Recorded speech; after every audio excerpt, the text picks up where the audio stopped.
Councilman Curtis Jones Jr., a.k.a. Mr. 4th District, also known as Run Kurt Run. And this is Off the Record.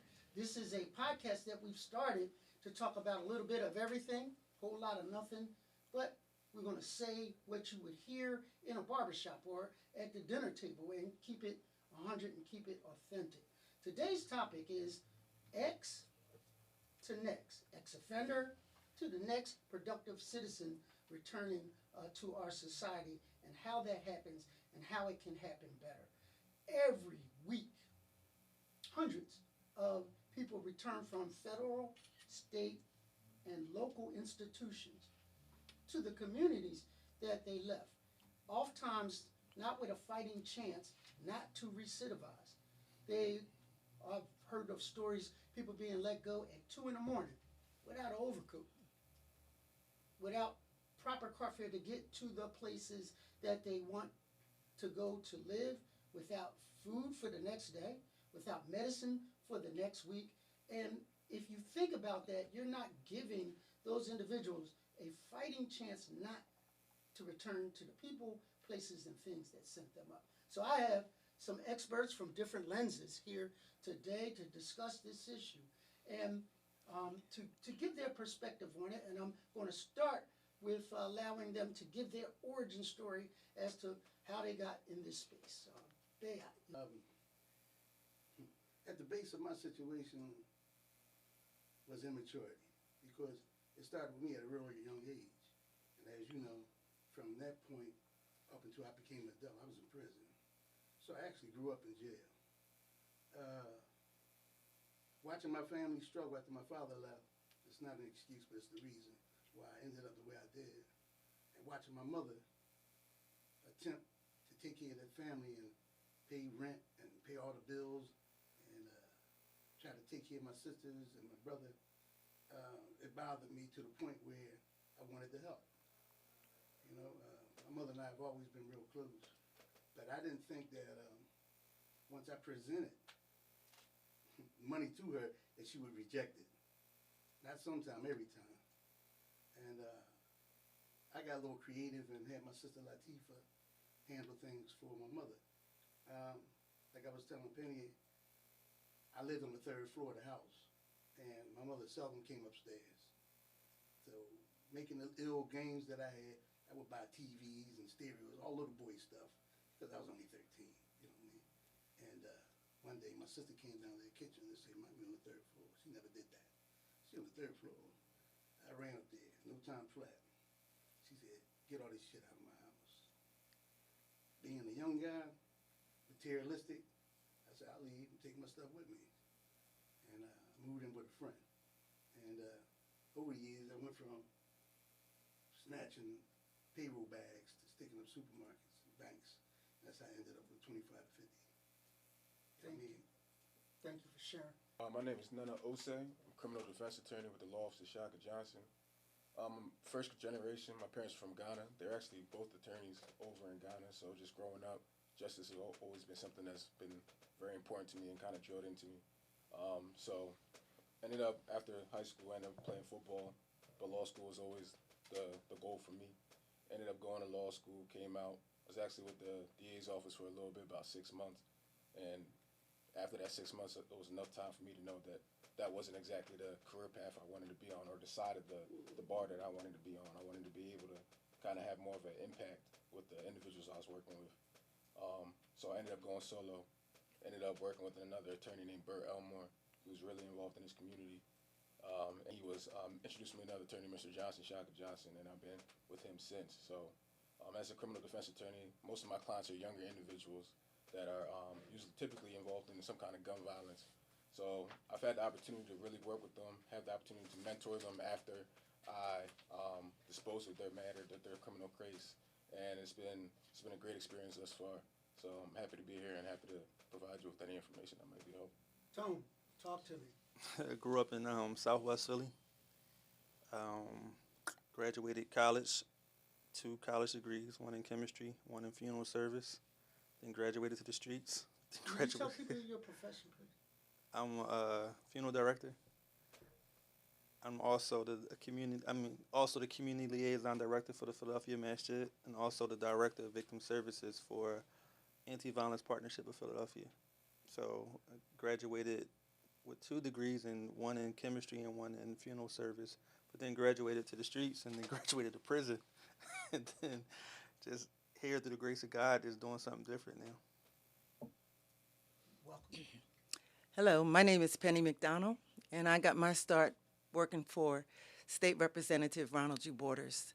I was his office manager, and of course, we took care of situations that dealt with the constituents. We also received letters on a regular basis from inmates who had issues inside, and I would categorize the list according to where they were located. And Ron Borders is the person that, again, that I work for. He would go up to different institutions, SEI, state institutions, and I would tell him, make sure you see that person or that person, because we just did this or did that for them, so that they could thank him personally. And then it got to the point where he says, Penny, I want you to start going up there with me. And so we started going up to SCI Graterford, and we started working with different organizations up there. We started out with the old school, new school call out, where we had a big meeting at community college, and it was an opportunity for everyone to come out from the community and to hear a message from the guys up at SCI Graterford. We had 2 big screens. It was in the gym, and it started at 12, but at 11 o'clock, the chairs, the 500 chairs that were on the floor were filled. And the message basically was from the guys up there, don't follow our footsteps. So that was the beginning, and let me just say this. This took place like January the 15th, and there was somebody who lost their life every single day up until that point. But after that old school, new school call out, there was no shootings, nobody died for 2 weeks. And so it was contributed to what we did. And then after that, we started working with other organizations, United Community Action Network, LSEO, that gave out grants, the FACT program, Fathers and Children Together, and now I'm working with Community Forgiveness and Restoration Initiative, and we'll talk more about that. For you, this isn't a career, it's a calling. And I'm going to put a pin in it, because I could not have imagined you doing this at this portion of your life. I'm going to hit you too, and I'm going to ask this question. Describe for me the young people you're helping. Let me start by saying you're not getting any government money to do this. So you're doing this out of the strength of commitment to these young people. Describe them, how many, why them? Different populations. So I normally was just working with the kids at the Youth Study Center. So that's maybe from all the way from like 13 to about 18. And I feel as though my childhood was stripped away from me. So I had a deep passion for that. So just dealing with those kids and that population and just trying to help out where I can. I don't have a 501c3, don't have a nonprofit. I kind of just want to do the work without the strings attached. And I'm just a firm believer that if you empathetically care about the community, you can get it done. Are you representing that same population? I am. Talk to me about who and how they get there. So it's usually kids, young adults about 17 to like 24, I would say. And I would say that a lot of them get there, I think it's not necessarily them choosing it, it's more so the environment that they're placed into, that they don't really have a choice in what they can control. And I think that I grew up very differently than them. I grew up in Abington, PA, so I didn't have to. Say what now? Yeah, I grew up in Abington, PA. So I didn't have to deal with what they're dealing with. So I have to almost, like, I'm mindful about how I'm talking to them, because I can't talk to them from a place of personal experience.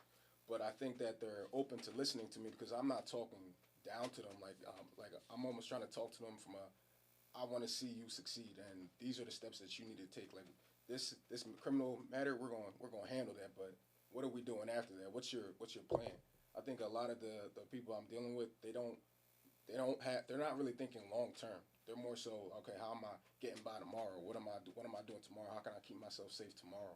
But it's important once you're out of that kind of survival mindset, once you kind of do transition out of the system, what's next for you? Because if you don't have that in mind, you're going to end up back in the same exact spot. Yeah, talk about the kid you saw at 30th Street. I kept going back and forth from Philadelphia to You were North. catching a train. Yeah. And I was down there one day, and I was sitting there, I was eating at the table, and I saw this young guy, dark-skinned young boy, real dirty, no shoes on. No shoes. And he actually was living in where the trains be running at, in that tunnel down there. And so he was standing, this lady was eating, she had a whole table full of stuff. So, it got his attention. He stood behind her, he was looking at the food, and I was on the other side looking at him. I thought he was going to snatch something, but I wasn't going to do nothing. But I understand, man, who you look until he was in trouble. And she started cursing at him and screaming at him about standing behind her. And I called him over, and he sat with me, and we did some things. But I couldn't get him nothing. I had a friend, I called a friend, but she didn't have nothing for his size. And I looked around, he was gone. I had called Kirk, told him what I had just seen. And it's just too much, man. I'm watching so many young people out here struggling. I've never seen nothing like that in my life. And I think it opens the door for some ugly situations if we don't look out and get them babies off the street, because they're going to eat. They're going to wear some nice clothes. They're going to try to get them. They're going to take it or whatever they got to do. That was one of the scariest stories you have ever told me, because that lady was oblivious to the danger She screamed that was right. You talking down to this boy, the boy got nothing to lose. Never challenge somebody whose quality of life is going to improve by them going to jail. Mm-hmm. Don't do it. Wow. So, you gotta think about that. So, let me ask you this. Recidivism is the topic. If you had to judge the federal government's reentry program versus the state versus the city, how would you rank it? And I'm gonna go with you first. Well, I guess I would say the state. I've heard the federal government is the best. Okay. I've heard you have to have a home plan that includes, not only do you have a job, but how much does that job pay compared to the rents in the area? That plan is well thought out, and if it is not signed off on, you're not coming home. And so to a degree that is cruel, but to another degree that is trying to give you a fighting opportunity to succeed. What's your experience, Tom? I'll say the feds is the best. Okay. And the state is the worst. Tell me why though. Can they just throw people out without any contingency plan? And that's why you see people just coming right back in. Like even on State Road, they let people out with just a token.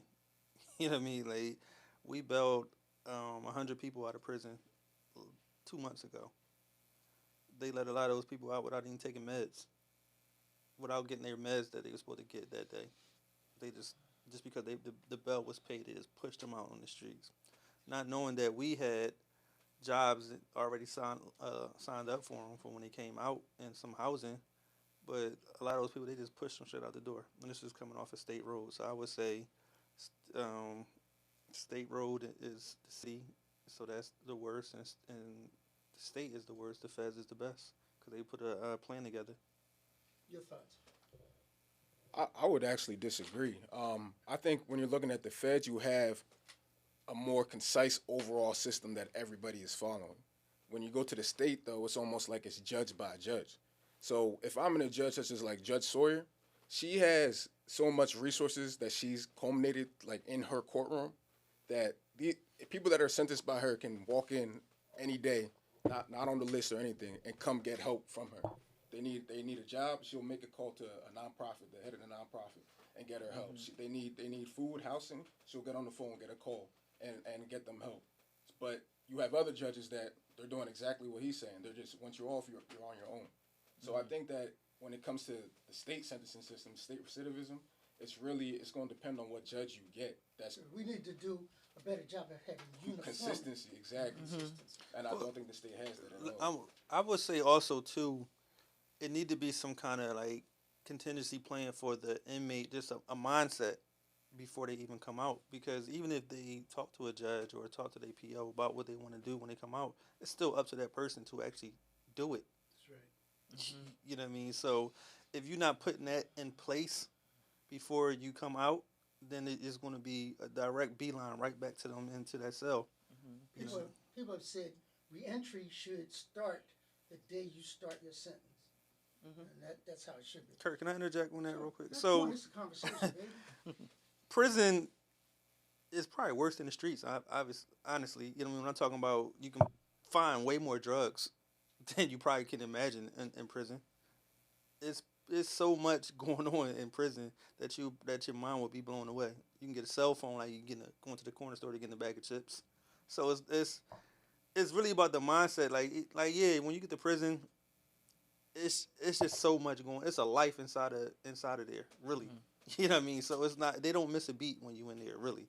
You know what I mean? And the longer you in there, you're gonna become a better criminal, or you're gonna become a better person. You know what I mean? So That's so true. You're either gonna be a better criminal or a better person, because you around nothing but criminals all day long. Just thinking about how can we get over on the CO, how can we get over on our lawyer, how can we get over on our parents and whoever else our support system is. You know what I mean? So it's up to that person that want to change.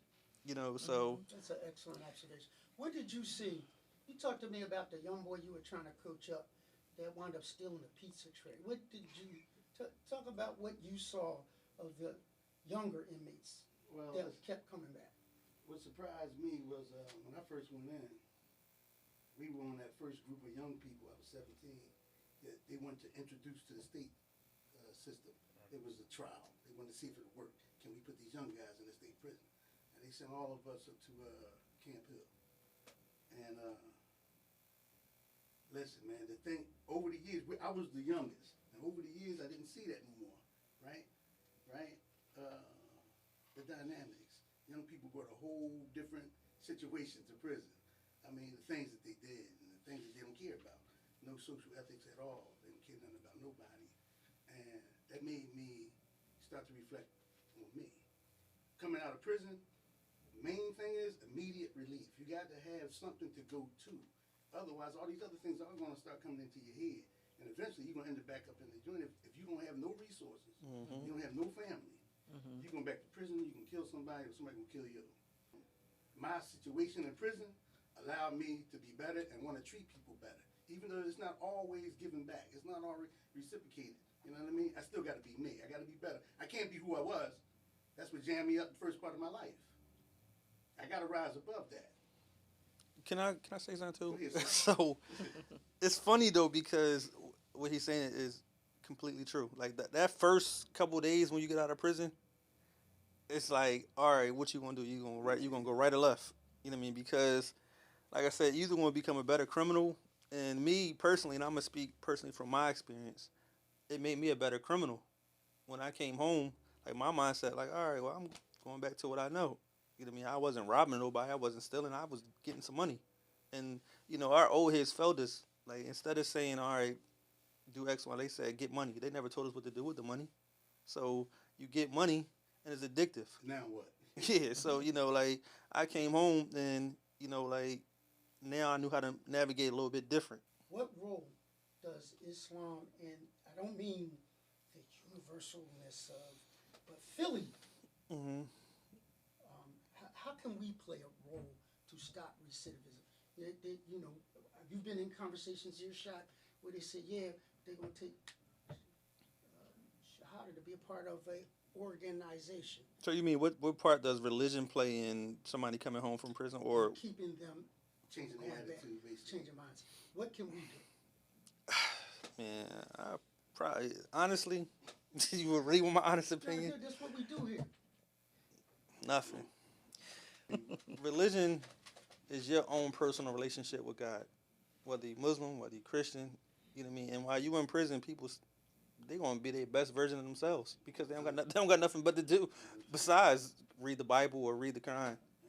When you come home, it's hard because you see everything around you. Then you look at social media, you see all the instant gratification right there. You see your man on a yacht, you home eating a bag of chips. You told me that these boys are stealing cars because they want a car, and we have an idea of how to satisfy that urge. Talk about how we can take what those basic beastie desires are and turn it into something positive. Well, they still in cars so they can do car drills.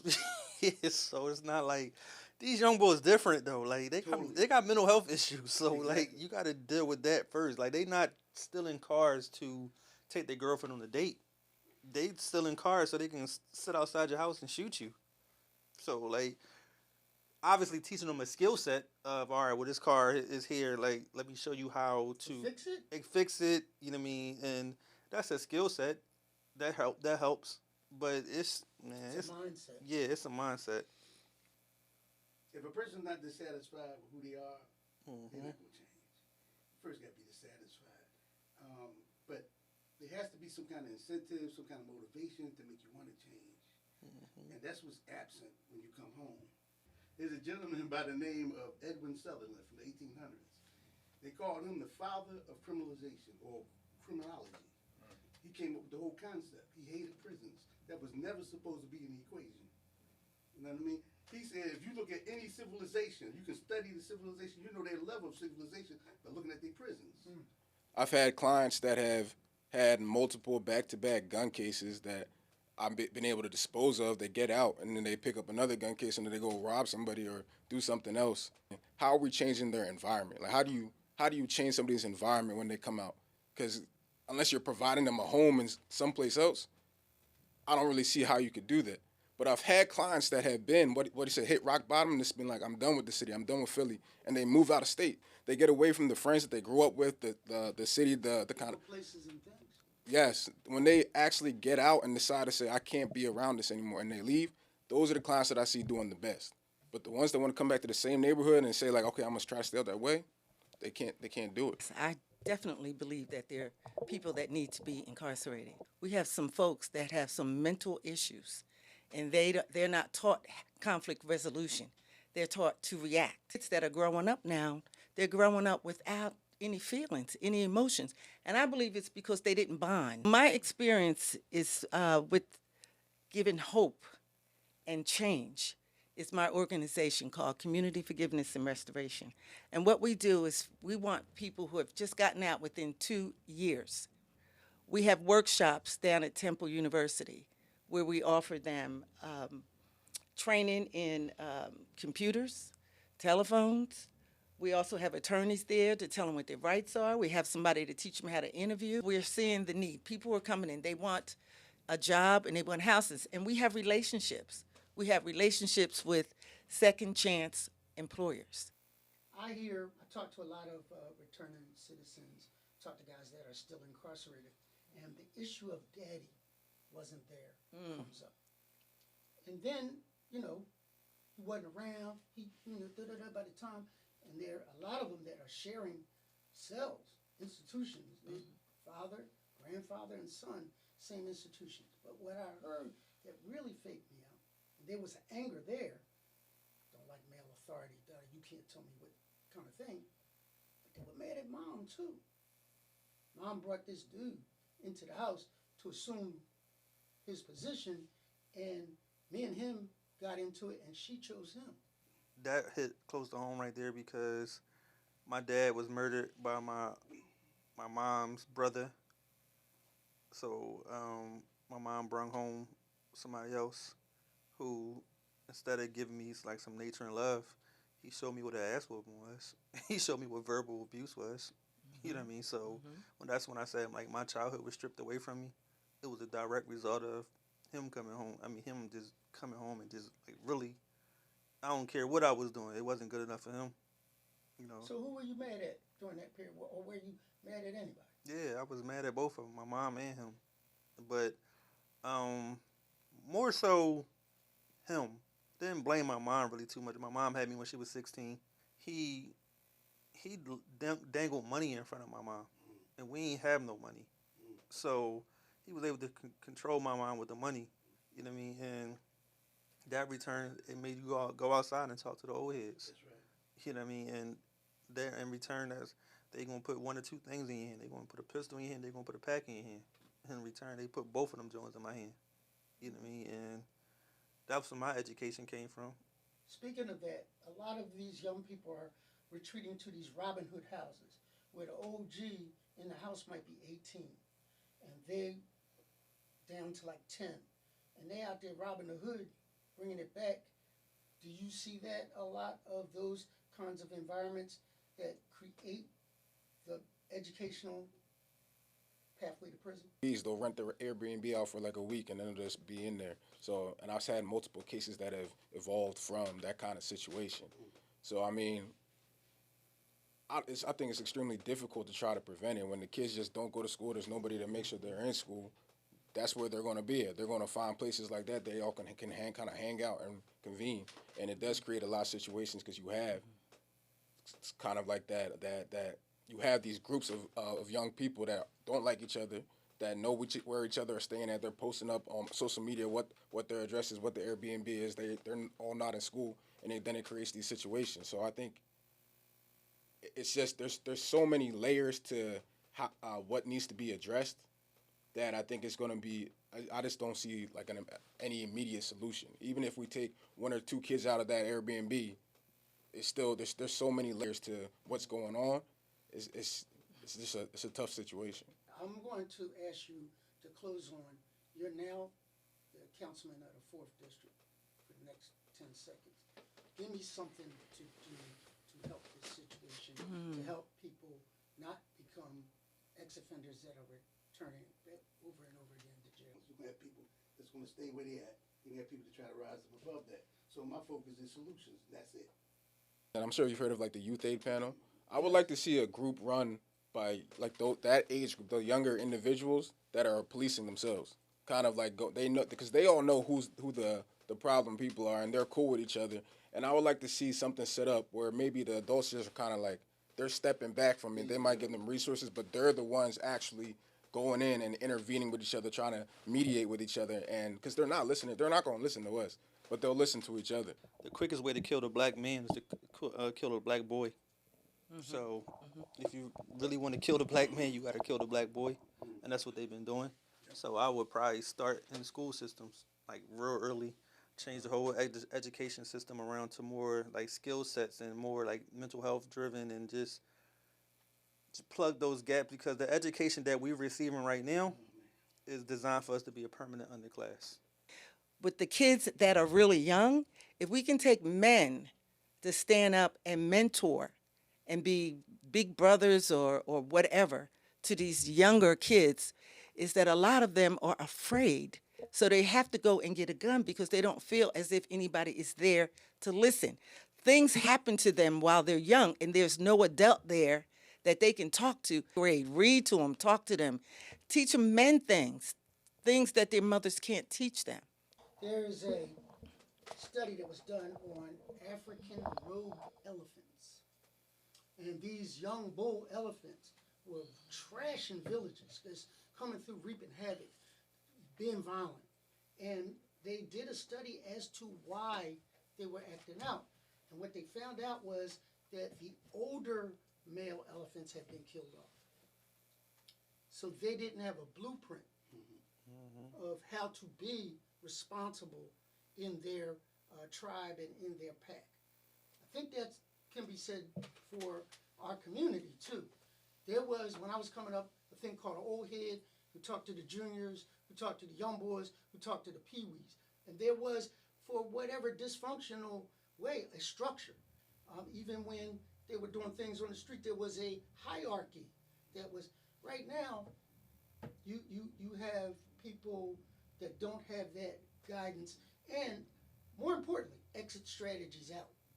And so all this and more on Off the Record. We talk about a little bit of everything, whole lot of nothing, but we say what we want and we say what we mean. Thank you.